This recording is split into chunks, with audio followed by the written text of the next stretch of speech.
The perils of politics over principle. That's the topic of today's Bold and Blunt, and I'm your host, Cheryl Chumley, giving you a Christian conservative look at today's news, politics, culture, and events. Did you know George Washington was the only president of the United States who was not affiliated with one political party over another? We should take a page from that playbook, especially when we vote. Before I get into today's topic, I want to give a quick heads up that if you are interested in subscribing to Bold and Blunt, which I hope you are, and if you already do, thank you so much. But if you're interested, go to edify.app/podcasts, find Bold and Blunt there and subscribe. That is the platform for faith-based podcasts, and I'm happy to say that Bold and Blunt is among its esteemed lineup. You can also get Bold and Blunt wherever podcasts are.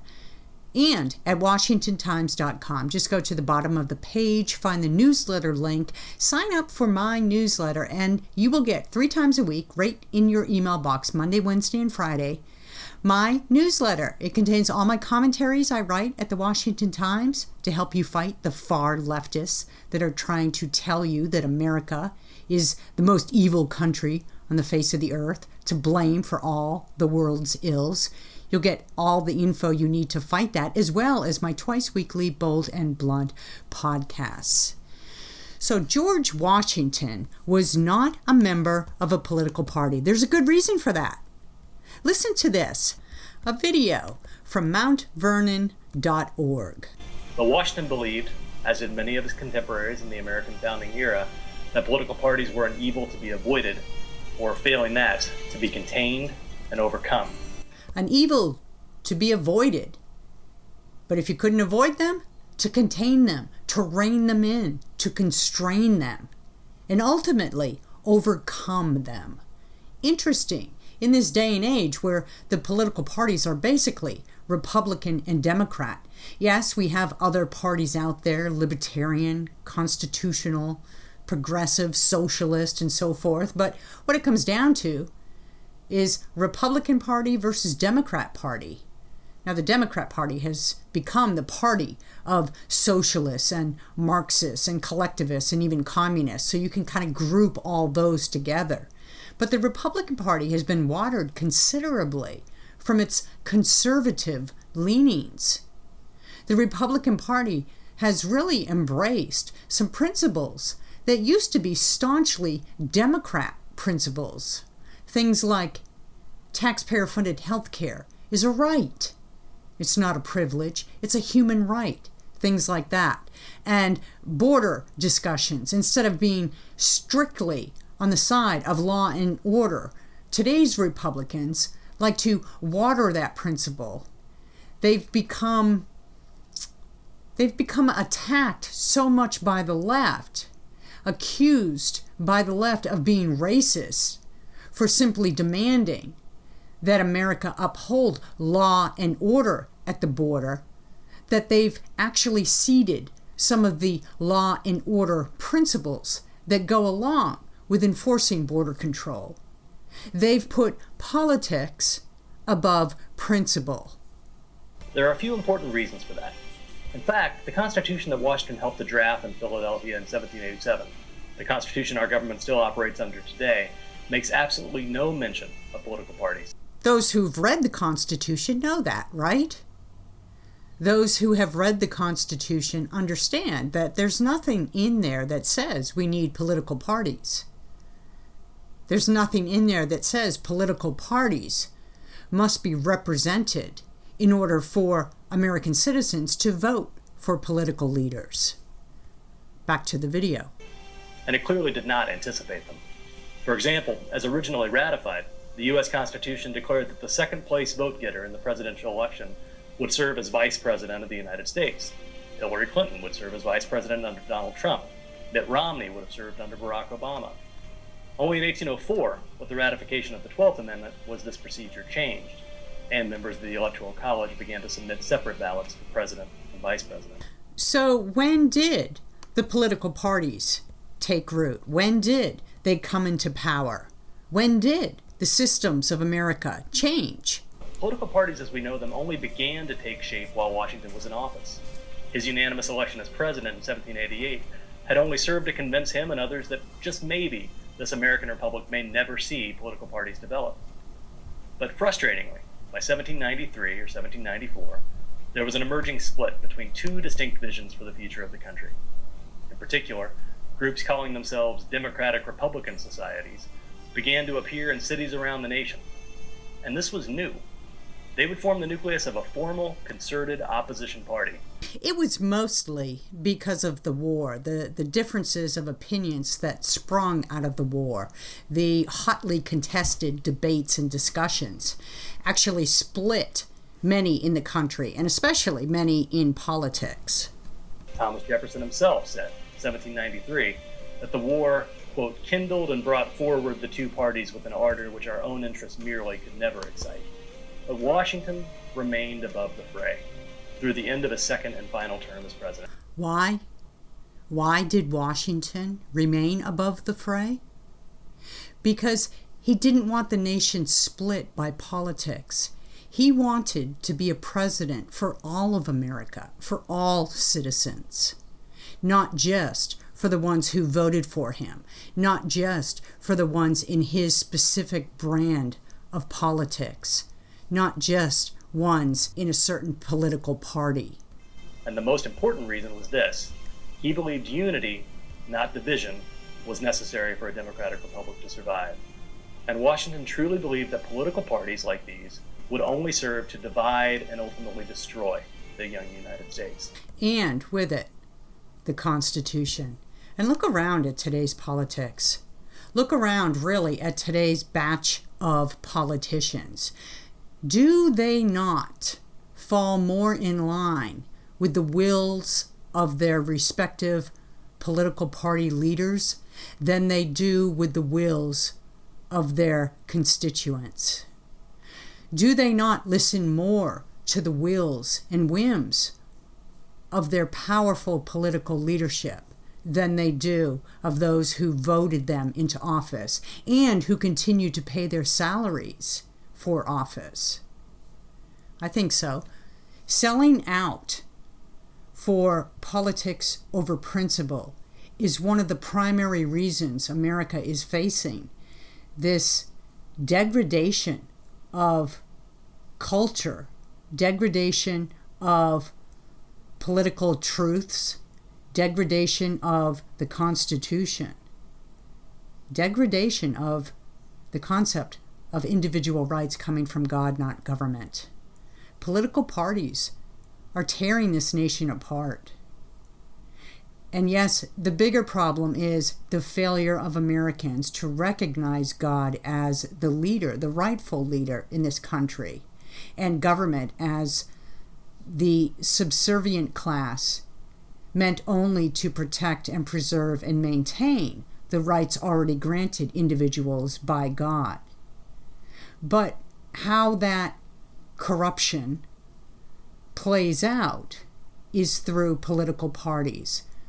Political parties and the party leadership who exploit the division of Americans for personal political ambitions. And my guest today actually suffered at the hands of political players, some even in his own party, who did not like his stand for principle over politics. His name is Steve King. He is the former congressman of Iowa, and I'm happy to say he's today's guest on Bold and Blunt. Thank you so much for being on Bold and Blunt. I really appreciate your time. Well, thanks a lot, Cheryl. I'm glad to be on with you again and to reconnect after a number of years. Yeah, it's been a while, and I'm really looking forward to this discussion. And I want to talk about your book, Walking Through the Fire, My Fight for the Heart and Soul of America, which just came out. I haven't read it yet, but it sounds like it's a fantastic read, not the least of which because you talk about how it was members of your own party that actually attacked you on Capitol Hill. Can you describe some of that struggle that you went through? Well, yes. The short version of the long history is I stood up for every principled value that conservatives believe in the Republican platform in Iowa at the national level. Our leadership doesn't believe in that. They don't really trust the grassroots. They trust their own egos. And so as issues came up that they tried to block, like the heartbeat bill, for example, I took that to 174 co-sponsors that without exceptions for rape and incest. And in the end, I was pushing leadership to bring a bill to the floor that they didn't want. And not only did they kill it, among other things, they set up the complex altogether, with leadership being part of that complex, set up this ambush, and it was the second attempt they made. I had a warning that they were going to try it again, that they were going to launch a media frenzy, all of the broadsides. And that is what they did, even though I knew it was coming, saw it was coming, and took steps to preempt it. And so when Kevin McCarthy unilaterally stripped me of my committees after a misquote in the New York Times, yes, he knew that no one had ever survived at a subsequent vote after they'd been stripped of their committees. And he'd been responsible for several of them prior to me, but nobody that wasn't a convicted federal felon, by the way. So being misquoted in the New York Times is the equivalent of, in the minds of Kevin McCarthy at least, being a convicted federal felon. So that's what they did. And then I had 2 years to walk through that fire yet, as the pressure of just being ostracized in Congress, and members who are good friends being happy to meet behind closed doors but unwilling to be seen in the same screenshot. You were victimized by the swamp before the swamp was even a known phrase in D.C., before Donald Trump even came along the scene. And I wonder if you can just take a guess at why members of your own party were so traitorous to you. Treacherous, I guess, is the word.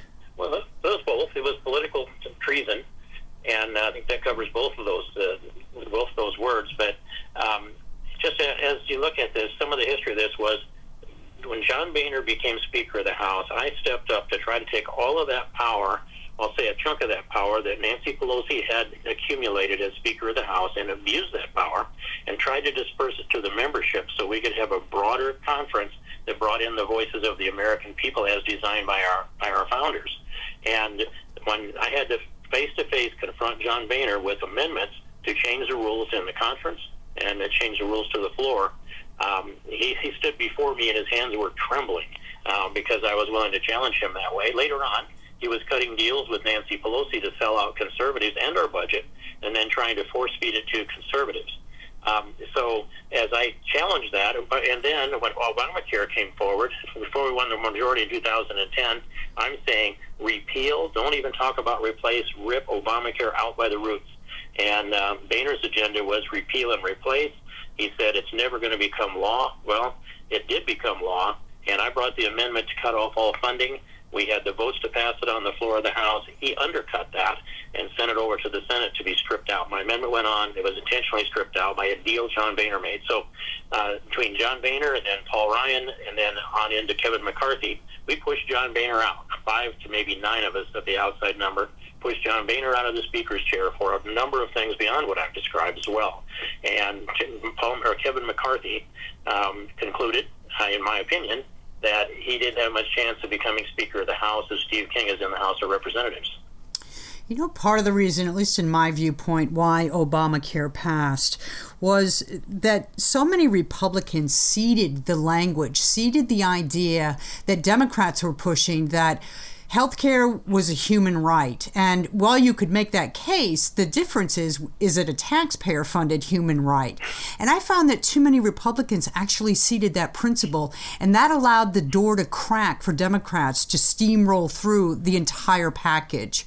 What's your response to that? And the stand for principle, 100% principle, not chipping away at it? Well, Cheryl, I think that's an astute observation. I'm not sure that they were aware they were ceding the principle. Many of them, they just wanted to get away from the political heat, and they thought they could find a place where they wouldn't catch criticism, and that was the place. I think they found a safer haven in that position. And I talked to them then. Michelle Bachmann and I were the two people that fought Obamacare the hardest, and we were vigorous. I give her credit because she ran for president on it, and I want the nod to her on that one. Nobody else do I concede any territory on fighting Obamacare. But there were several principles that they just were willing to give up.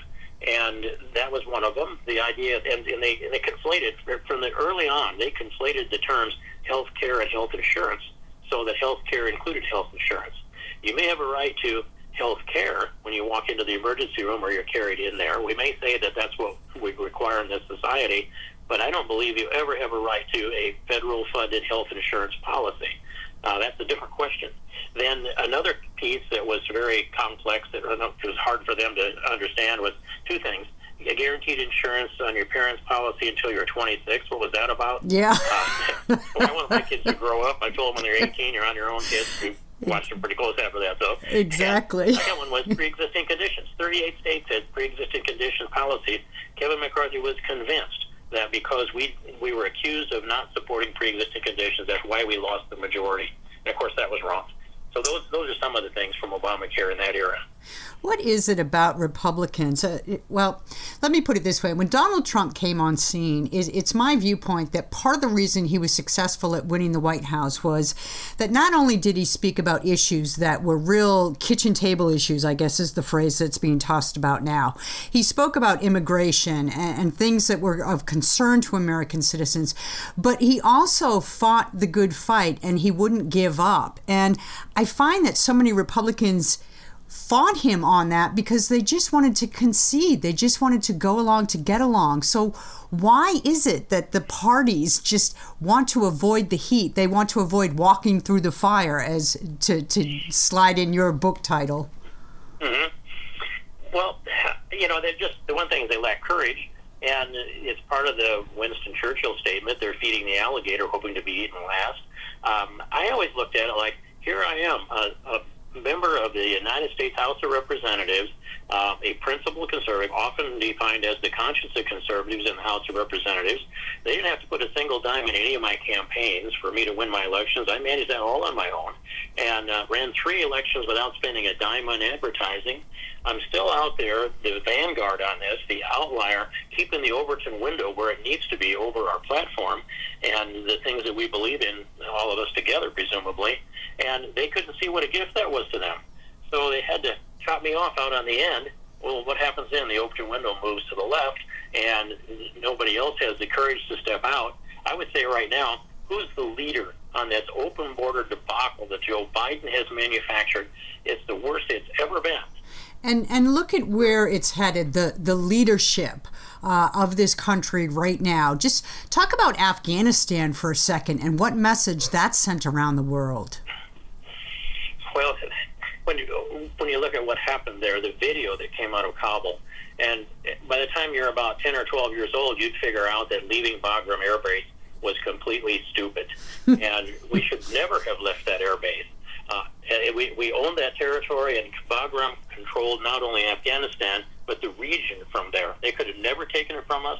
We needed to stay there. If you were going to evacuate anybody out of Afghanistan, I've been to Kabul, and I've been to Bagram, and many places around Afghanistan. I would never think that you could manage an exit out of there. And furthermore, we didn't need to be exiting when we did. So that image that sends along is this. Surely it is. Remember when Joe Biden said there won't be anything like Saigon, helicopters lifting people off of the embassy? Yeah. We saw those videos in Kabul. And so I just kind of quickly hit this thing for me on the trend of American civilization and culture. My father was World War II vet. He told me from little on up that we are the greatest nation in the world. We've never lost a war. We would never lose a war. His miscalculation was we accepted a negotiated settlement in Korea. Then, arguably, we lost the will to defeat the North Vietnamese, and since that time, we haven't really won a war. When you see this debacle in Kabul, it just says America's power has declined dramatically. And I would take people back to a date I remember, June 11th, 2004. I was sitting in Kuwait City waiting to go into Iraq the next day. Muqtada al-Sadr, the snaggletooth, the shaggy-bearded leader of the Shia militia, the Mahdi militia, he's on Al Jazeera TV, and I'm reading the closed caption, and he's saying, if we continue attacking Americans, they will leave Iraq the same way they left Lebanon, the same way they left Vietnam, the same way they left Mogadishu. That image is out there across the world. They had it then. It's really worse now. And so to restore that, it's going to take generations. And also to restore America's freedoms, it seems to me that could take longer than one generation as well, because when I look at the threats to America, the biggest peril is the loss of God-given rights, the loss of individualism. And that loss comes when we turn from church, when we turn from God. You can't have God-given rights if you remove God from the equation. So when you look at what's taking place culturally speaking, spiritually speaking in America, where do you see our country in the next decade? Oh my gosh, that's here's what I'm saying to especially young people, and that is we need good, solid, principled Christians on the ballot everywhere where there's a name, from the library board all the way up to Congress and the presidency too. And we need to rebuild this from the grassroots up, from the family and the faith on up, to build the core of the character, of the faithful character of the American people that existed for a couple of centuries, to put that back again. And that's a hard task with all the pressure that we have. And if I go down through this list, I would say, though, that in general, every institution in the United States of America has been corrupted by the left. And we've taught our young people to simply find a smooth place to go, don't avoid that the hard decisions on principle. We don't use the word altruism or altruistic anymore. We don't use the word noble anymore. But those were words that characterized our founding fathers, and they need to characterize this culture again. I think of an American soldier that in an early battle in Iraq, there was a wounded Iraqi, and he ran out into fire to drag that wounded Iraqi back behind into cover. And there was a reporter there covering it that said, what are you doing? What are you doing? He's an Iraqi. And he looked at the reporter and he said, yes, and I'm an American. Wow, that story speaks volumes, and that is the greatness of America. What you just described, really based in God, based in love for something greater than self, and that's what is going missing from this country so often nowadays. I know that we were going to talk about Ukraine, Russia, and our time grows tight, but I just want to ask you, what are the big political missteps, strategic military missteps this administration has made and continues to make with Ukraine? Because you've been all over the world. You've been to Russia, to Ukraine. You've dealt with these people. You know what they think, their cultures. Well, I've got some insight anyway. I'm not sure I know what they think, but I see this for Biden. I mean, he's weak. He's been wrong on every foreign policy, every major foreign policy decision that he's been involved in. And that's something that we could say with confidence before he was elected president and began to really mess things up. But one thing he said was that if it was, I don't know if I've got the words quite right, but if it was a minor incursion into Ukraine, yes, perhaps there wouldn't be that serious a response. That's a big mistake. Has tended Kamala Harris over to Europe and putting her on the international stage. That's another thing that signals weakness. And just as this whole persona is weak, then, but I think that also that NATO made a mistake early on. They had opportunities to bring Ukraine into the NATO fold, and they should have done that about 1994. Even though there was corruption in Ukraine, where isn't there? There's a lot more of it in Russia. But Russia was weak then. They could have established Ukraine and strengthened them and gone to work on that corruption, which we've been doing anyway, regardless of whether they were a member of NATO. Those things. And then Biden's telling us that he's hoping to prevent or discourage an invasion of Ukraine before February 24th. Well, if you're hoping to do that, you'd be pouring munitions into that country with every ounce of your resources possible and calling the NATO countries to do that and any other countries in the world that would come in there, arm Ukraine to the teeth. And that sends a message that might have discouraged Putin and caused him to back off. He didn't do that, so Ukraine is caught with the arms they had, somewhat flat-footed, and they're doing a glorious job of defending themselves. And so that's the big things on this. I'm undecided on whether I believe that those MiG-29s need to go in there because they might, you don't know how good the command and control is, but there's a free fire zone in a lot of western Ukraine. And those Russian planes, I want them shot down, but I don't want to see the MiG-29 shot down by accident. I'd like to hear that answer, but other than that, I'd like to see them in there, except for that particular question. So all in all, I wrote an op-ed about 3 weeks ago now. It's not published, and it should have been because it looked into this thing and with some foresight that today some of it's come true. But I used the comparison of the Nazi invasion into Russia in Operation Barbarossa in 1941 and 2, and their assault and surrounding of Stalingrad. And that Battle of Stalingrad was a battle of attrition that was awful in its scope. And the Russians were, they sent people into the line of fire and other people to shoot the people that ran back from that line of fire. And the Nazis did all they could. Eventually, Stalingrad was trapped against the Volga River, and the Russians couldn't adequately resupply and reinforce. But when the river froze, they did succeed in doing that, and they encircled the Nazi army, the Sixth Army of General Paulus, and wiped them out almost completely. Wow. In the end.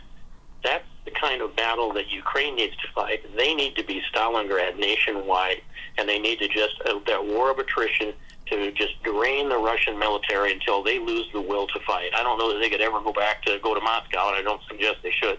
I think they can win this war. I thought they could win it from the beginning, and now I'm starting to hear reports that seems to be, I'm starting to hear other people talk about the possibility that Ukraine could win. If they'd had all those munitions up front, if we'd given them everything that we could give them, no U.S. boots on the ground, but I wouldn't have even drawn that as a lockdown promise. I would say we don't want to do that at all. We want the Ukrainians to fight this themselves, rather than send those signals. And I think the Ukrainians can still win this, but the awfulness that we see in there, that bloodshed, some of that can be avoided if they would have had those weapons earlier in the fight than they have now. And there's no guarantee that they win, even at this point. Yeah, and the fecklessness of this administration, the Joe Biden administration, certainly isn't helping. So I appreciate you offering up those concrete ideas. If only more would listen to you from this White House administration. But in the meanwhile, thank you so much. I want to wish you best luck with walking through the fire, my fight for the heart and soul of America. And just really quickly, what's next for you? Well, I may write another book. First, I should say that my book can be found at faithfultext.com. It's just faithfultext.com, and that's Ollie North's publishing company, or my website, steveking.com. And what's next is we didn't get into this topic, and I didn't put it in the book because it was really off point. But every word of this book, by the way, is 100% completely true, and no one has poked a hole in any of it. It's footnoted, I think, very well. But next for me is, if I do another book, it would be on Western civilization. I was in the process of establishing an international organization to restore Western civilization for the world. And when this came down on my head, it killed off that initiative, at least temporarily. Maybe my capital and political capital comes back where that can be launched again. We really need it. We've forgotten what we believe in, and we don't even have the intellectual foundation to exchange the students and the scholars of Western civilization in a way globally so that we reinforce our knowledge base, understand our history, and know that it's the power of ideas and power of our faith. Western civilization, by the way, everywhere where Jesus Christ laid the foundation, the footprint for civilization, that's Western civilization. And there's never been a civilization as successful as this. Yeah. It's built on the virtues of our faith and the work ethic that we have, and an understanding that we have God's gifts of our rights, and it's our job to protect them and pass them on to the next generation. That's what it's about. Thank you so much. Steve King, thank you for being on Bold and Blunt. Thanks, Cheryl. Principle versus politics. It's such an important factor to consider when you head to the ballot box. And it's funny because the left will actually try and turn principles and virtues into a negative, into a bad thing, into a dark thing. There's actually this headline that I read. It comes from a 2013 piece in Harvard Business Review, and it was titled "The Problem with Principles." And in it, the author was arguing that principles lead to things like communism and zealots and things like that. And look, principles properly sourced in Judeo-Christian ideals, in the Bible, in founding father ideals, those can never be negatives. That's what keeps our country free. That's what keeps our country great. So let's not become blind to the need to keep principles at the forefront of everything we do. Principles, virtues, godly actions, godly thinking, godly mannerisms. That's the most important, and then everything else will fall into place. I appreciate you listening. If you want to subscribe to Bold and Blunt, please do so at edify.app/podcasts, at washingtontimes.com, or wherever podcasts are offered, Apple, Spotify, and so forth. I want to give a quick mention. I have a new book coming out May 3rd. It's called Lockdown, The Socialist Plan to Take Away Your Freedom. It's going to peel back the layers of what's happened in America over the last two plus years, all the fears and political exploitations justified in the coronavirus. So I hope you pick up a copy of that. It's available for pre-order right now. And in the meanwhile, don't forget, thank you for listening. Stay blunt, stay bold.